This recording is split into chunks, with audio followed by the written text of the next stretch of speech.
అయ్యో మార్చినే తలుచుకుంటే ముచ్చలే ముంచుకొచ్చే మార్గమే చెప్పు గురువా.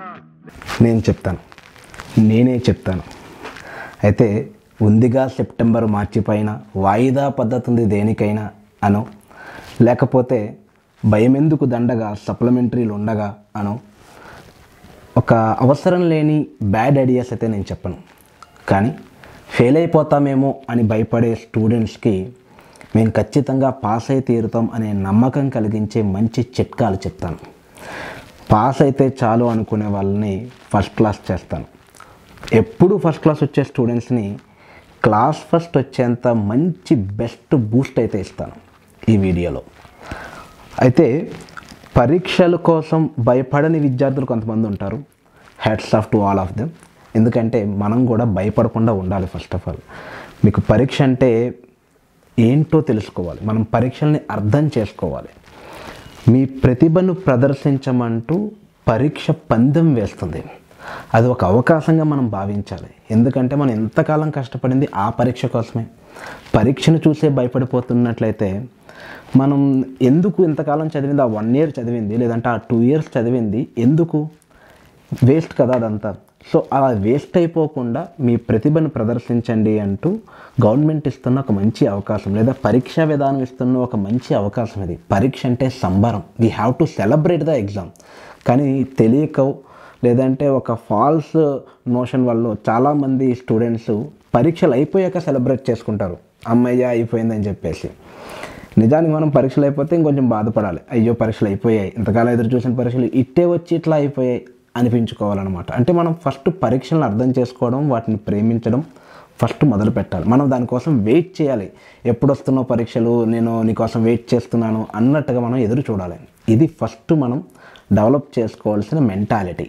ఎప్పుడైతే మనకి పరీక్ష భయం ఉండదు, ఆటోమేటిక్గా మనకి ప్రాబ్లం అనేది ఉండదు. సో ఇక కమ్ టు దిస్, పరీక్షల్లో ఎలా ప్రజెంట్ చేయాలి ఇది నేను ఇప్పుడు డిస్కస్ చేయడం లేదు. ఎందుకంటే చాలామంది చాలా వీడియోస్లో లేదంటే చాలా స్కూళ్ళల్లో టీచర్సే చెప్తారు పేపర్ ప్రజెంటేషన్ ఎలా ఉండాలి అని. అంటే మంచి నీట్ హ్యాండ్ రైటింగ్ ఉండాలి, చుట్టూ బార్డర్స్ కొట్టాలి, క్వశ్చన్ నెంబర్స్ ఖచ్చితంగా మెన్షన్ చేయాలి, పారాగ్రాఫ్కి ఒక చిన్న స్పేస్ ఇవ్వాలి, సైడ్ హెడ్డింగ్ అండర్లైన్ చేయాలి, ఇంపార్టెంట్ పాయింట్స్ పెన్సిల్తో అండర్లైన్ చేయాలి. ఇవన్నీ కూడా మీ అందరికీ తెలిసినవే. ఇంతకన్నా ఎక్కువగా నేను చెప్పేది ఏమీ లేదు. అండ్ అవన్నీ కూడా ఒక్కొక్కసారి పాసిబుల్ కాకపోవచ్చు. హ్యాండ్ రైటింగ్ మంచిగా ఉండాలని చెప్పగలుగుతాను, కానీ మిమ్మల్ని కూర్చోబెట్టి మీ చేత దిద్దించలేను కదా అక్షరాలని. సో మీ హ్యాండ్ రైటింగ్ ఎలా ఉన్నా కూడా మన దగ్గర సబ్జెక్ట్ ఎలా ఉండాలి అనేది ఇప్పుడు నేను డిస్కస్ చేద్దాం అనుకుంటున్నాను. ఏ పరీక్ష అయినా సరే, నేనేదో బయాలజీ లెక్చరర్ని కాబట్టి జువాలజీ లెక్చరర్ని కాబట్టి చెప్పడం లేదు. ఏ పరీక్షకైనా సరే, ఏ స్టూడెంట్ అయినా సరే ఎలా ప్రిపేర్ అవ్వాలి అనేది ఈ పాయింట్లో ఈ రోజు నేను డిస్కస్ చేద్దాం అనుకుంటున్నాను. అందుకే ఈ స్టూడెంట్స్ అందరి కోసం ఈరోజు నా డైరీలో ఈ పేజీని మీకోసం లిఖిస్తున్నాను.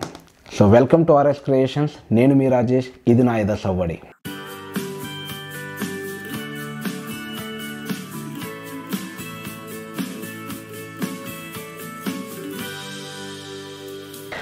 ఫస్ట్ ఆఫ్ ఆల్ పరీక్ష అనగానే, పరీక్ష అనకపోయినా చాలామంది స్టూడెంట్స్కి, ఎక్కువ మంది స్టూడెంట్స్ ఫేస్ చేస్తున్న ప్రాబ్లం ఏంటంటే మెమొరీ, మతిమరపు అని చెప్పచ్చు దాన్ని.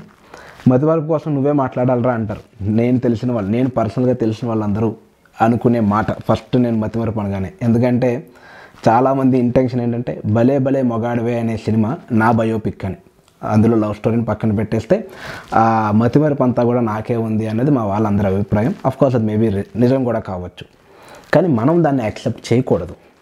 యాజ్ ఏ ఒక పాజిటివ్ థింక్ చేసే ఒక పాజిటివ్ థింకర్గా మనం దాన్ని యాక్సెప్ట్ చేయకూడదు. మతిమరుపు అనేది ఎవరికీ ఉండదు. ఎందుకంటే సైన్స్ పరంగా కూడా మనం చూసినట్లయితే కనుక మేజర్గా 3 types చూడొచ్చు. ఒకటి అల్జీమర్స్ అనేది న్యూరలాజికల్ సిండ్రోమ్ అనమాట. అది మ్యాక్సిమం స్టూడెంట్స్ 99% స్టూడెంట్స్ ఎవరికి కూడా అల్జీమర్స్ ఉండదు. ఇది ఏజ్ రిలేటెడ్, 60 years 70 years ఆ టైంలో మెల్లిగా వస్తుంది, మెల్లిమెల్లిగా న్యూరాన్స్ తగ్గిపోవడం వల్ల వస్తుంది. సో అది మతిమరుపు వేరు. ఓకే, సో దాన్ని దీంతో లింక్ చేయొద్దు, అది మన ఎవరికీ లేదు, మనం చాలా హ్యాపీ. ఇక ఈ షార్ట్ టర్మ్ మెమరీ అని ఇలాంటివన్నీ కూడా మనం ఏదో మన హ్యాపీనెస్ కోసం మనం వాడుకుంటున్న పదాలు కానీ మనం ఎవరు గజనీలం కాదు. ఆ సినిమా చూసి దాని ఎఫెక్ట్ వల్ల మనం short term memory loss, okay, మనం మరో గజని ఇలాంటి పదాలు మనం వాడుతూ ఉంటాం. అదంతా కూడా ట్రాష్ అనమాట. మనం ఏదో చెప్పుకోవడమే కానీ అలాంటి వ్యక్తులు ఎవరు లేరు. ఫస్ట్ ఆఫ్ ఆల్ మీరు దీన్ని నమ్మాలి. మిమ్మల్ని కూడా చాలామంది అన్న ఉండొచ్చు నన్ను అన్నట్టే గజని అని, బట్ మనం ఎవరు గజనీలం కాదు. We have to accept that one. ఎందుకంటే ఆ డిజార్డర్ వేరు, మన కండిషన్ వేరు. నేను మీకు చెప్తాను ఎందుకు మతిమరుపు అనేది వస్తుంది, దాన్ని ఎలా ఓవర్కమ్ చేయాలన్నది నేను మీకు చెప్తాను. మూడోది ఏంటి అంటే సైకాలజీలో ఉంటుంది, దమనం అంటారు. బీఈడి సైకాలజీ చేసే వాళ్ళకి లేదంటే డిఎడ్ సైకాలజీ చదివిన వాళ్ళకి తెలుస్తుంది. దమనం అంటే ఏంటంటే కావాలని మర్చిపోవడం. ఏదైనా ఒక బ్యాడ్ ఇన్సిడెంట్ జరిగింది అనుకుందాం ఇంట్లో, లేదంటే మన జీవితంలో జరిగిన బ్యాడ్ ఇన్సిడెంట్స్ని కావాలని దాన్ని మర్చిపోవడాన్ని ఏమంటారు అంటే దాన్ని దమనం అంటారు. ఒక 4 ఏళ్ల క్రితం 5 ఏళ్ల క్రితము మన క్లోజ్ ఫ్రెండో లేదంటే మన రిలేటివ్స్లో ఎవరైనా మనకు బాగా ఇష్టమైన వ్యక్తి యాక్సిడెంట్లో కాలు పోగొట్టుకున్నారు. మనం అది మర్చిపోవాలనుకుంటున్నాం. ఆ బ్యాడ్ సంగతిని మనం మర్చిపోతాం. అది దమనం అంటే. ఓకే, సో ఇలా 3 రకాలుగా ఉన్నట్లయితే కనుక దమనం మనకు అక్కర్లేదు. మనం ఇప్పుడు ఏది కావాలని మర్చిపోవాలనుకోవడం లేదు. ఇన్ఫ్యాక్ట్ ఎగ్జామ్స్ వస్తున్నాయి కూడా మనం కావాలని గుర్తుపెట్టుకుంటున్నాం, మర్చిపోవాలని అనుకో. దమనం పక్కన పెట్టండి. ఫస్ట్ది ఏంటి, అల్జీమర్స్. అది మనకు సంబంధించింది కాదు, మన ఏజ్ గ్రూప్లో అది రాదు, దాన్ని పక్కన పెట్టేద్దాం. ఇక సెంటర్లో ఉన్నది ఏంటి అంటే ఈ షార్ట్ టర్మ్ మెమరీ, గజిని అని ఇలా మనం అనుకుంటున్నాం కదా. సబ్జెక్టుకు సంబంధించింది ఇప్పుడు ఒకసారి డిస్కస్ చేద్దాం. మీరు ఏది మర్చిపోతున్నారు, ఏది మర్చిపోవట్లేదు. మనం కొన్ని అసలు మర్చిపోం. ఎగ్జాంపుల్స్ చెప్తాను ఒక్కొక్కటి. మీరు మర్చిపోయారో లేదో చెప్పండి, మీరు మెన్షన్ చేయండి. మీకు మతిమరుపు ఉందా లేదా అన్నది మనం డిసైడ్ చేద్దాం. ఫస్ట్ థింగ్, మనకి ఇష్టమైన కొంతమంది వ్యక్తుల బర్త్ డేట్స్. ఇప్పుడు మా అమ్మగారి బర్త్ డేట్, మా నాన్నగారి బర్త్ డేట్, ఓకే. సో ఇలా బర్త్ డేట్స్, మీకు ఇష్టమైన మీ ఫ్రెండ్స్ బర్త్ డేట్స్ మీరు మర్చిపోతున్నారా? ఎన్ని సంవత్సరాలు అయినా కానీ ఆ ఒక్కరోజు ముందో లేదంటే అదే రోజో ఏదో ఒక టైంలో అరే వాళ్ళు మా ఫ్రెండ్ బర్త్డే రా అని చెప్పేసి గుర్తు వస్తుంది కదా మీకు. మీరు బర్త్ డేట్స్ మర్చిపోతున్నారా? మర్చిపోవట్లేదు. అంటే మీ బ్రెయిన్ చాలా హ్యాపీగా ఫంక్షన్గా వర్క్ చేస్తోంది. కొంతమంది మొబైల్ నెంబర్స్, ఒక్కొక్క నెంబర్లో 10 నెంబర్స్ 10 డిజిట్స్ ఉంటాయి. మీరు ఆ మొబైల్ నెంబర్ మర్చిపోతున్నారా? ఒకప్పుడు అంటే మొబైల్ ఫోన్స్ లేవు, అందరు డబ్బా కాయిన్స్లో మాట్లాడాలి లేదంటే ఎస్టీడీ బూత్కి వెళ్ళి మాట్లాడాలి. కాబట్టి ఒక్కొక్క వ్యక్తి అంటే ఒక ఇంటర్మీడియట్ స్టూడెంట్ 10th క్లాస్లో ఉన్నప్పుడు నేనే నా బ్రెయిన్లో దగ్గర 48-50 మొబైల్ నెంబర్స్ గుర్తుండేవి నాకు. ఎందుకంటే మాకు అప్పుడు ఫోన్ లేదు, ఫోన్ పుస్తకం క్యారీ చేయాల్సినంత అవసరం లేకుండా నెంబర్స్ అన్ని గుర్తుపెట్టుకునే వాళ్ళం. ఇప్పుడు అంతా మనం డిపెండ్ అయిపోయాం కాబట్టి మొబైల్ మీద మనకు గుర్తుండట్లేదు. కానీ కనీసం ఒక 4-5 నెంబర్లు గుర్తుంటాయి కదా మీకు. ఎందుకు గుర్తుంటున్నాయి డేట్స్ కానీ మొబైల్ నెంబర్స్ కానీ? బర్త్ డేట్ ఎందుకు గుర్తుంటుందంటే వాళ్ళ పట్ల మీకున్న ఇంట్రెస్ట్, మీకు వాళ్ళంటే ఇష్టం, అమ్మన్న నాన్నన్న ఇష్టం కాబట్టి. నెంబర్స్ ఎందుకు గుర్తుంటున్నాయంటే ఇంపార్టెన్స్ ఇస్తున్నాం మనం దానికి. వాళ్ళని కాంటాక్ట్ చేయాలనుకుంటున్నాం, ఆ నెంబర్కి ఒక ఇంపార్టెన్స్ ఇస్తున్నాం. అలానే అడ్రస్ మర్చిపోతున్నారు మీరు, మీ ఫ్రెండ్ అడ్రస్ కానీ. ఎవరి అడ్రస్ ఎందుకు? మీరు స్కూల్కి వెళ్తున్నారు లేదా కాలేజీకి వెళ్తున్నారు, మళ్ళీ కాలేజ్ నుంచి బయటకు వచ్చిన తర్వాత మీరు మీ ఇంటికి బై వాక్ వెళ్ళగలుగుతారా? మీరు మీ ఇంటికి బై వాక్ కానీ బై బైక్ కానీ, మీ చేతిలో బైక్ కానీ సైకిల్ కానీ ఉన్నట్లయితే కనుక దారి మర్చిపోకుండా ఇంటికి చేరుకుంటున్నారా? మీ బ్రెయిన్ చాలా ఫంక్షనల్గా హ్యాపీగా వర్క్ చేస్తుందని అర్థం, నీకు మతిమరుపు లేదని అర్థం. ఓకే, సో మీరు ఇంటికి వెళ్తున్నారు. ఎందుకు ఇంటికి ఈజీగా వెళ్ళిపోగలుగుతున్నారు? మీకు ఇంటి అడ్రస్ ఎలా గుర్తుంటుంది? ఎందుకంటే మీరు రిపిటేటివ్గా దాన్ని చేస్తున్నారు. ప్రతిరోజు బయటకు వెళ్తున్నారు, ప్రతిరోజు ఇంటికి వస్తున్నారు. రిపీట్ చేయడం వల్ల గుర్తుంటుంది, ఇష్టం ఉండడం వల్ల గుర్తుంటుంది, ఇంపార్టెన్స్ ఇవ్వడం వల్ల గుర్తుంటుంది. అంటే మనకి ఏది గుర్తున్నాయో అవి ఎందుకు గుర్తున్నాయో తెలిస్తే అవన్నిటిని మనం సబ్జెక్ట్కి అప్లై చేయొచ్చు. అది నా ఉద్దేశం అనమాట.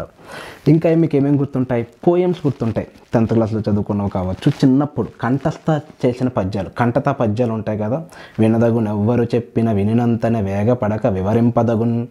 ఎందుకంటే వాటిని బాగా కంఠస్థం చేసాం ఆ వయసులో.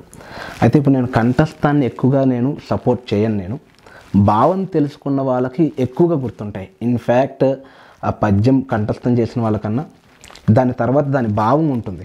ఆ భావం తెలుసుకున్న వాళ్ళకి ఆ పద్యం బాగా గుర్తుంటుంది. భావం తెలియని పద్యాలు, అర్థం తెలియని పదాలు మనకు గుర్తుండవు. సో అర్థం చేసుకోవడం ఇక్కడ ఇంపార్టెంట్ అనమాట. సో ఇంకా ఏమేమి గుర్తుంటాయంటే చాలామందికి పాటలు గుర్తుంటాయి, ట్యూన్స్, పాట ట్యూన్ గుర్తుంటుంది. అరే రే ఆ ట్యూన్ గుర్తుంటుంది, కానీ లిరిక్స్ గుర్తుండవు. పాట ట్యూన్ గుర్తుండడానికి కారణం ఆ పాటల మీద ఉండే ఇంట్రెస్ట్ అయితే కొంతమందికి లిరిక్స్ బాగా గుర్తుంటాయి, వాళ్ళకి సాహిత్యం పట్ల సంగీతం పట్ల ఉండే ప్యాషన్ అది రీజన్. కొంతమందికి మాత్రమే మొత్తం పాట సాహిత్యం అంతా గుర్తుంటుంది, వాళ్ళు రాసుకుంటారు, దాన్ని పాడతారు. నేను దాన్ని అప్రిషియేట్ చేస్తాను, నేను దాన్ని ఏమీ తప్పు అని చెప్పను.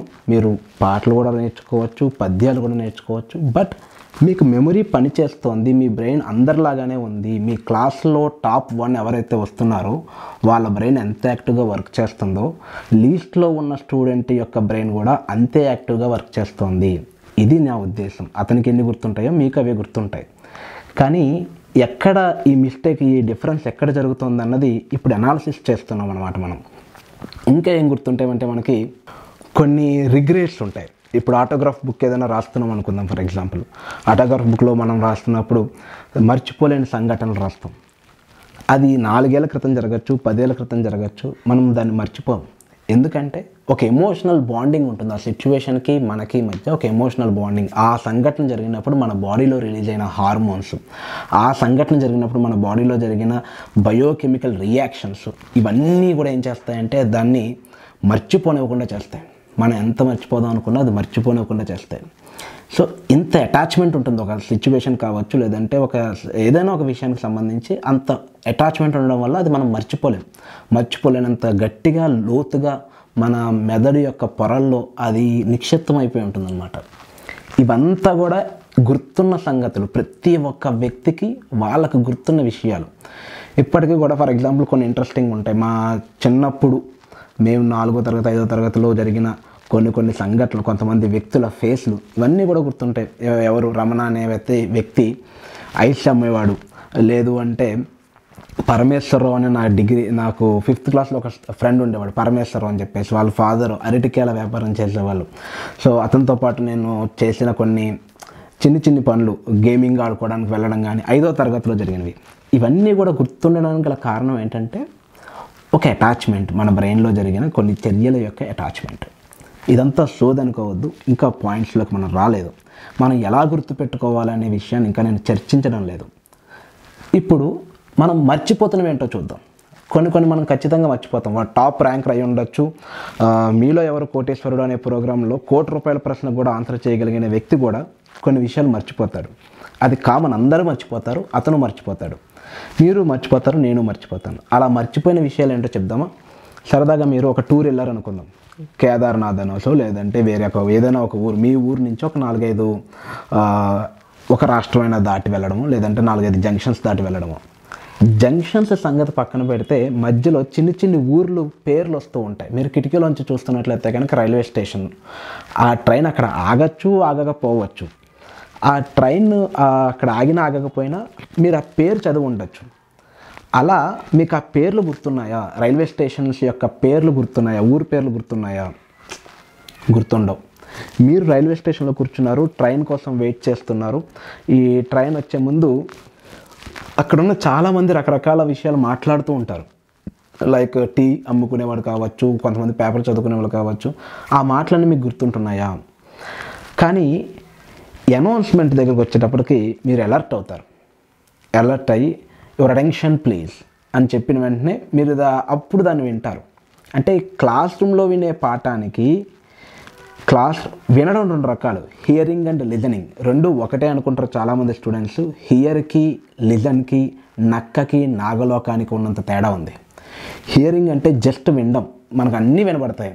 ఇప్పుడు నేను మీతో మాట్లాడుతున్నప్పుడు బ్యాక్గ్రౌండ్ నాయిస్ వినిపించవచ్చు మీకు, అంటే కోయలు కోయచ్చు పక్కన, లేదంటే రోడ్డు మీద వెళ్ళిపోయేవాళ్ళు ఏదో ఒకటి అమ్ముకుంటూ వెళ్ళొచ్చు, హార్న్స్ వినొచ్చు మీరు, అదంతా హియరింగ్. కానీ నా మాటలు మీరు వింటున్నారంటే అది లిజనింగ్ అవుతుందన్నమాట. అంటే మనసు పెట్టి వినడాన్ని లిజనింగ్ అంటారు, జస్ట్ వినబడుతున్నాయి కదా అని వినడాన్ని హియరింగ్ అంటారు. సో అప్పటిదాకా ఉన్నదంతా కూడా హియరింగ్. రైల్వే స్టేషన్లో యువర్ అటెన్షన్ ప్లీజ్ అనే అనౌన్స్మెంట్ వస్తుంది కదా, అది లిజనింగ్. సో లిజన్ చేస్తున్నవి గుర్తుంటాయి, హియర్ చేస్తున్నవి గుర్తుండవు. ఆ మాటలన్నీ మనం మర్చిపోతాం. టీ అమ్ముకునేవి ఇవన్నీ కూడా మనం మర్చిపోతాం. కానీ కొంతమంది మిమిక్రీ ఆర్టిస్టులు ఉంటారు, వాళ్ళు టీ అమ్ముకునే వాళ్ళ మీద ఫోకస్ చేస్తారు, వాళ్ళకి అది గుర్తుంటుంది. గరం గరం చాయ్ ఆడు ఎలా అంటున్నాడు అనే దాని మీద వాళ్ళు ఫోకస్ చేస్తారు, మిగతాదంతా అనవసరం వాళ్ళకి. ఓకే, సో ఇలా మనం దేని మీద ఫోకస్ చేస్తున్నామో అవి గుర్తుంటాయి, దేని మీద ఫోకస్ చేయట్లేదో అవి గుర్తుండవు. ఇంకా మనం మర్చిపోయే విషయాలు చాలా ఉంటాయి. ఫర్ ఎగ్జాంపుల్ మీరు నేను అంటే ఓకే, సినిమా చూస్తూ బయట పెట్టిన బట్టలు ఆరేసాం, మనం కిందకి తీసుకురావాలనే విషయం మర్చిపోవచ్చు, పొయ్యి మీద పెట్టిన పాలు మర్చిపోవచ్చు, ఇలాంటివి చిన్న మనం చాలా మర్చిపోవచ్చు. కానీ ఇంట్లో మన అమ్మ లేదంటే మన సిస్టర్స్ ఎవరైతే ఉంటారో వాళ్ళ బ్రెయిన్ చాలా యాక్టివ్గా వర్క్ చేస్తుంది. వాళ్ళు టీవీ సీరియల్ చూస్తూ బియ్యం చెరుగుతూ స్టవ్ మీద ఉన్న కుక్కర్లో ఎన్ని విజిల్స్ వచ్చాయో గుర్తుపెట్టుకుంటారు.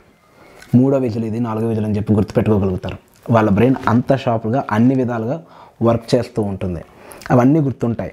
కానీ మనం టీవీ చూస్తున్నప్పుడు ఫర్ ఎగ్జాంపుల్ వాళ్ళు బయటకు వెళ్తూ ఎన్ని విజిల్ వచ్చాయో లెక్క పెట్టావా నువ్వు అని అడిగితే విజిల్స్ 4-5 వచ్చి ఉంటే మనం గుర్తుపెట్టుకోం. వాటిని అక్కర్లేనివి గుర్తుపెట్టుకోం అనమాట, అవసరం లేనివి గుర్తుపెట్టుకోం. ఇంటర్మీడియట్కి వచ్చేస్తే 10th క్లాస్ పాఠాలు గుర్తుపెట్టుకోం, డిగ్రీకి వెళ్ళిపోతే ఇంటర్ పాఠాలు గుర్తుపెట్టుకోం, అంతేందుకు ఫస్ట్ ఇయర్ నుంచి సెకండ్ ఇయర్కి వెళ్తే ఫస్ట్ ఇయర్ పాఠాలు గుర్తుపెట్టుకోం. ఇలా మనం ఏమేమి గుర్తుపెట్టుకోమంటే మనం ఏదైతే ఇది మనకు అవసరం లేదు అనుకుంటామో దాన్ని మనం ఆటోమేటిక్గా మర్చిపోతాం. అది బ్రెయిన్ యొక్క మెంటాలిటీ. ఇది మనకు అవసరం లేదనుకుంటే మర్చిపోతాం, అవసరం అనుకుంటే గుర్తుపెట్టుకుంటాం. ఇది ఇంపార్టెంట్, అంత ఇంపార్టెంట్ కాదనుకుంటే మర్చిపోతాం, ఇది ఇంపార్టెంట్ అనుకుంటే గుర్తుపెట్టుకుంటాం. సో ఇప్పుడు మీ అందరికీ తెలిసే ఉంటుంది మన బ్రెయిన్ ఎలా వర్క్ చేస్తుంది అని, వేటి మీద ఎక్కువ గుర్తుంటుంది అని. సో ఒక్కొక్కటి మనం ఇప్పుడు దాన్ని అప్లై చేస్తూ వెళ్దాం. మనం లవ్ చేయాలి, సబ్జెక్ట్ని లవ్ చేయాలి. మేము పీజీలో ఉన్నప్పుడు మాకు ఒక సార్ ఉన్నారు, జువాలజీ సార్ అని చెప్పేసి, తిరుపతి సారు. ఆయన మూర్తి సారు నన్ను ఒకసారి పిలిచి, రాజేష్ నువ్వు ఎవరినైనా లవ్ చేస్తున్నావు అని అడిగారు. లేదు సార్ అన్నా నేను, నిజానికి అదే కూడా. అయితే నువ్వు లవ్ చేయాలి రాజేష్, ప్రతి వ్యక్తి ఖచ్చితంగా లవ్ అనే ఒక ఫీలింగ్ని ఎక్స్పీరియన్స్ చేయాలి. లవ్ చేయి, సబ్జెక్ట్ని లవ్ చేయి. ఎందుకంటే ఎంఎస్సి జువాలజీ అది, ఆ సబ్జెక్ట్ మాకు నేర్పించే సార్ అనమాట ఆయన. సబ్జెక్ట్ని లవ్ చేయి, subject will give you so many things. అది ఎంత కిక్కిస్తుందంటే సబ్జెక్టు, ఒక ఫారెన్ బ్రాండ్ విస్కీ కావచ్చు, లేదంటే మనం జనరల్గా అనుకునే డ్రగ్స్ కావచ్చు, గర్ల్స్ కావచ్చు, లేదంటే విస్కీ కావచ్చు, ఏది ఇవ్వనంత కిక్ నీకు సబ్జెక్ట్ ఇస్తుంది. నువ్వు కొత్త విషయాలు తెలుసుకునే కొద్దీ నీకు వచ్చే ఆ కిక్ నీకు చాలా హ్యాపీనెస్ ఇస్తుంది, నీ బాడీలో ఎండార్ఫిన్స్ రిలీజ్ అవుతాయి. ఇది ఆయన చెప్పిన పాఠం, మేము నేర్చుకున్న పాఠం అది. సో సబ్జెక్ట్ని లవ్ చేయండి. ఈ వేళలో నీవు ఏం చేస్తుంటావు అని మనం అనుకోవాల్సింది సబ్జెక్ట్ గురించి.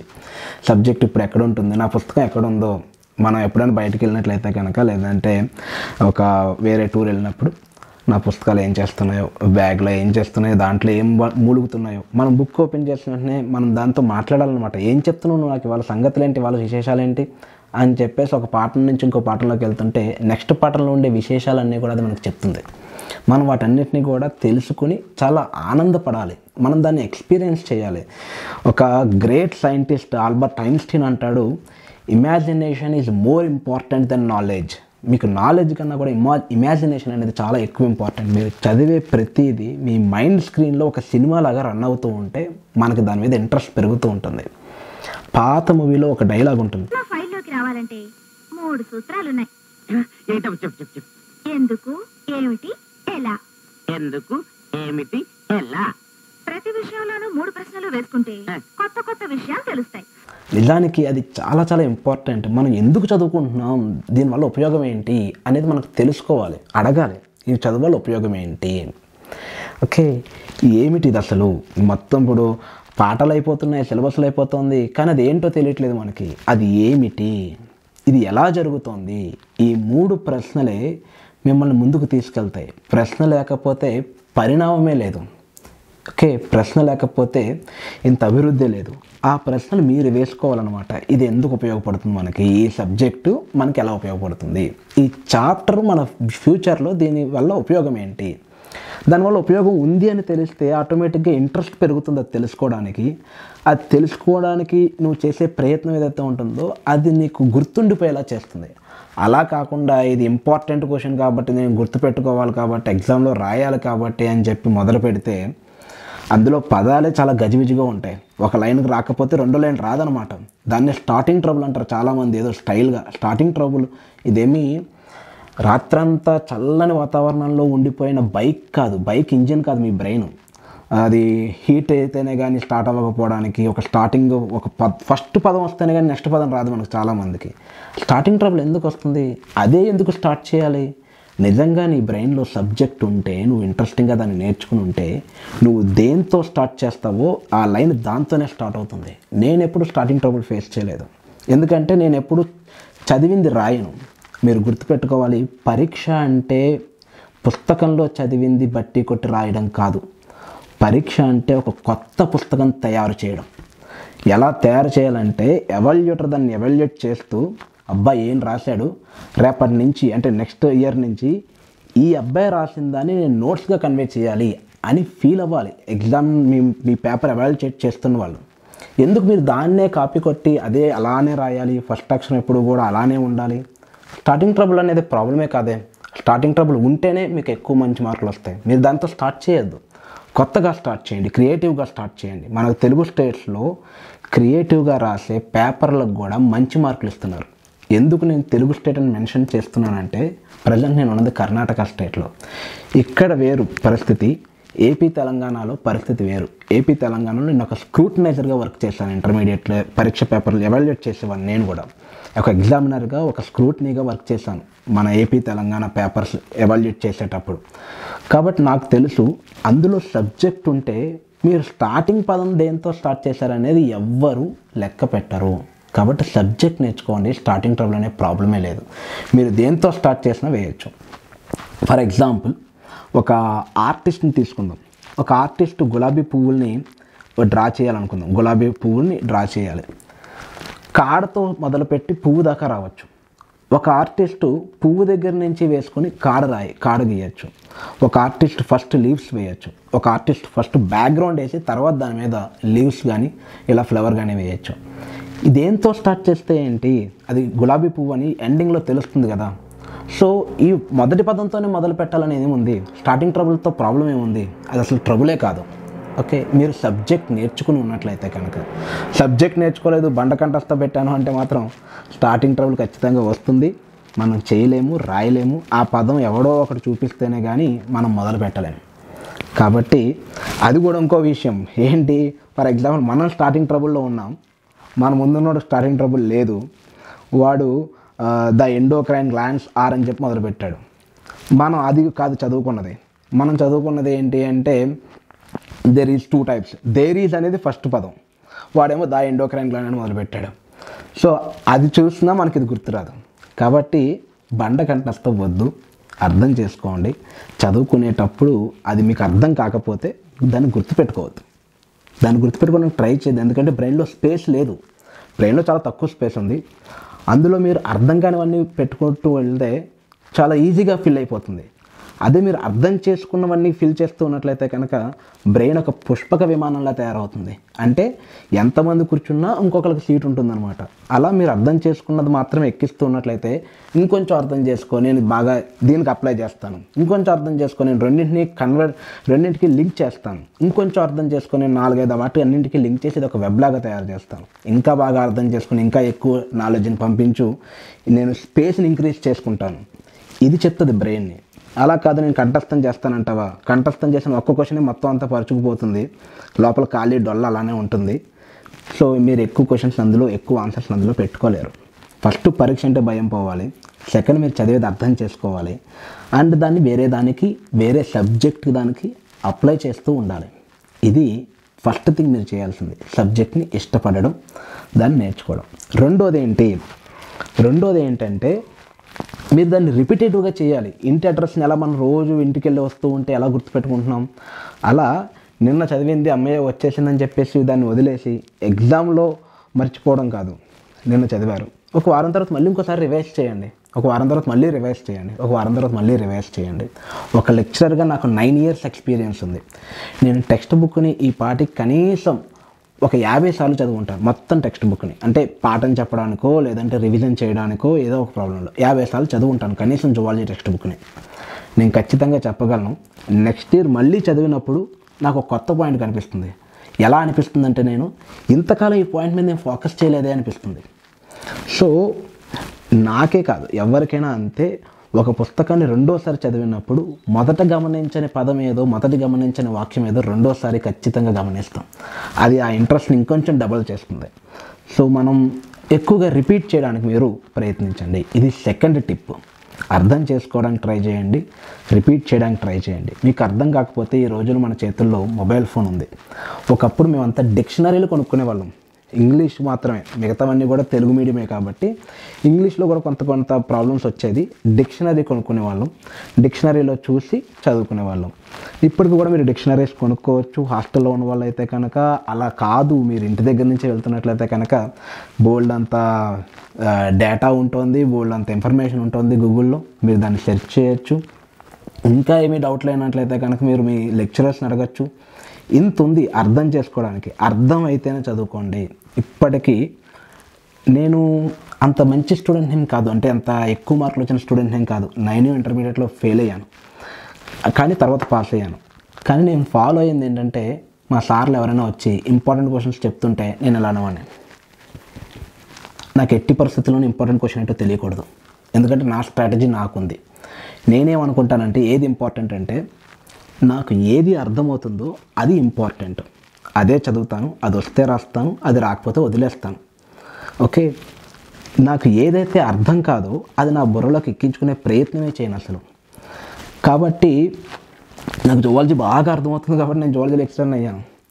బాటనీ అంత బాగా అర్థం కాదు, ఫిజిక్స్ అసలు అర్థం కాదు నాకు. అది నా ప్రాబ్లం. ఓకే, నేను ప్రయత్నం చేయలేదు దాన్ని. ఎంఎస్సీ జువాలజీ కాబట్టి నాకు ఫిజిక్స్తో పెద్దగా ప్రాబ్లం లేదు.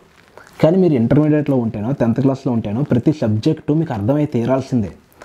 సో ఆ ఏజ్లో మీరున్నప్పుడు మీరేం చేయాలంటే, ఈ లెక్చరర్స్ని తీసుకెళ్ళి ఈ కాన్సెప్ట్ నాకు అర్థం కాలేదు. ప్రతి లెక్చరరు రెడీగా ఉంటారు మీకు అర్థం కాకపోతే దాన్ని ఎక్స్ప్లెయిన్ చేయడానికి. ఒకసారి కాదు, 100 సార్లు చెప్పినా మీకు అర్థం కాకపోయినట్లయితే దే ఆర్ రెడీ ఫర్ 101. 101సారి కూడా ఎక్స్ప్లెయిన్ చేయడానికి ప్రతి లెక్చరర్ రెడీగా ఉన్నారు. వాళ్ళు దానికోసం జీతాలు తీసుకున్నారు, అదే ప్యాషన్తో వాళ్ళు టీచర్స్ అయ్యారు. So not a problem. మీరు ఒక్క అడుగు ముందుకేసి మీ భయాన్ని పోగొట్టుకుని మీరు అర్థం చేసుకోవడానికి ట్రై చేస్తే ఖచ్చితంగా మీకు గుర్తుంటుంది. అది ఎక్కువ కష్టపడక్కర్లేదు, ఈజీగా వచ్చేస్తుంది. అది నేను చెప్పాలనుకుంటున్నది. ఇంకొక పాయింట్ ఉంది, సబ్కాన్షియస్ మైండ్. అది చాలా బలమైంది, చాలా బలహీనమైంది కూడా.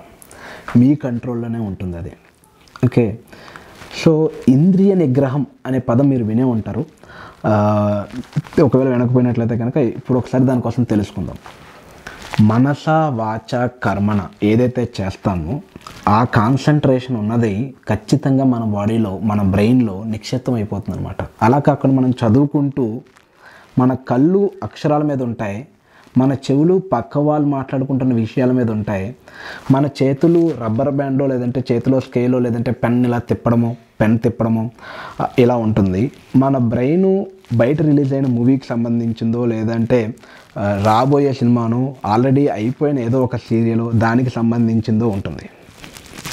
ఇక్కడ ఏమైందంటే ఒకదానికి పొంతన లేదు. చెవులు వేరే వింటున్నాయి, చేతులు వేరే చేస్తున్నాయి, మన కళ్ళు వేరే చూస్తున్నాయి, మనసు వేరేది ఆలోచిస్తుంది.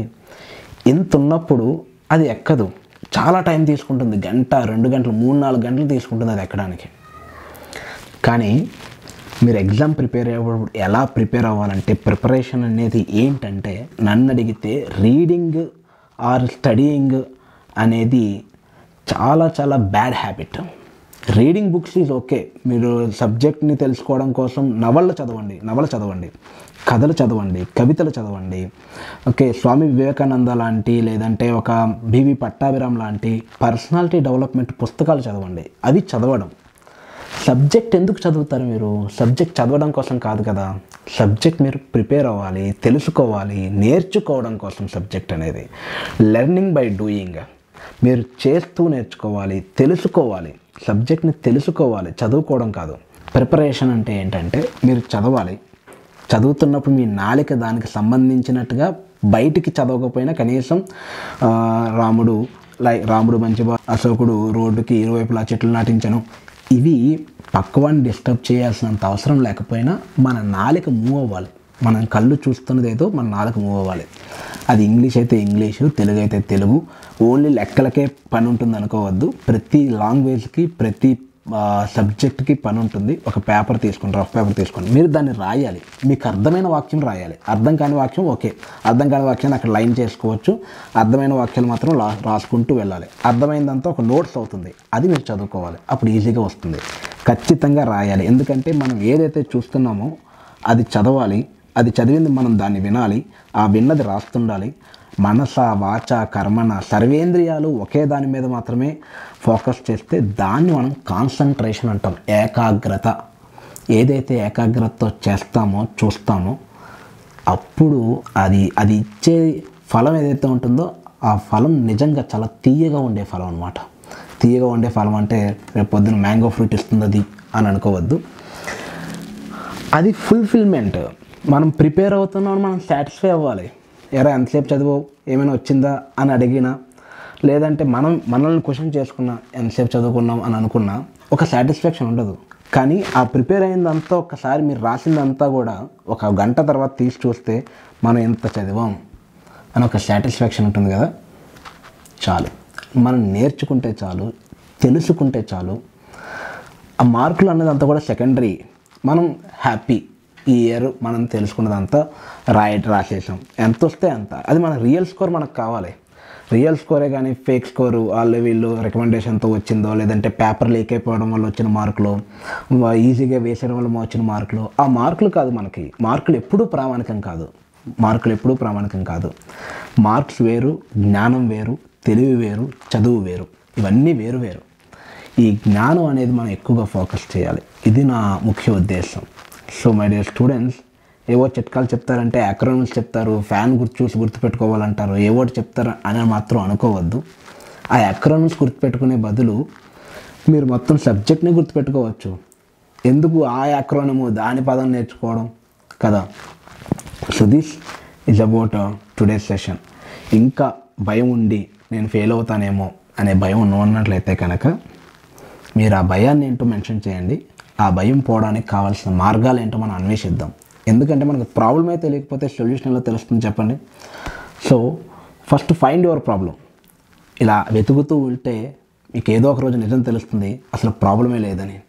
మ్యాథమెటిక్స్ సంబంధించి ఒక చిన్న ఇంట్రెస్టింగ్ కోట్ ఉంటుంది, అదొక్కటే చెప్పి ముగిద్దాం. Mathematics is nothing but searching for a black cat in a dark room, but the fact is there is no cat. అంటే మ్యాథమెటిక్స్ సబ్జెక్ట్ అనేది ఒక నల్లని చీకటి గదిలో ఒక నల్ల పిల్లి కోసం వెతకడం, అది మ్యాథమెటిక్స్ ప్రాసెస్. కానీ ఫైనల్గా తెలిసే రిజల్ట్ ఏంటంటే అసలు ఆ గదిలో పిల్లే లేదని. అలా ప్రాబ్లం కోసం మనం వెతుకుతూ ఉంటే ఏదో ఒకరోజు మనం రియలైజ్ అవుతాం అసలు ప్రాబ్లమే ఏమీ లేదని. ఓకే, ఈ ప్రాసెస్లోనే మనకి అన్ని సొల్యూషన్స్ కనిపిస్తూ ఉంటాయన్నమాట. So this for the today session and thank you so much. Very all the best and advance congratulations to all my subscribers. Thank you. Have a nice day.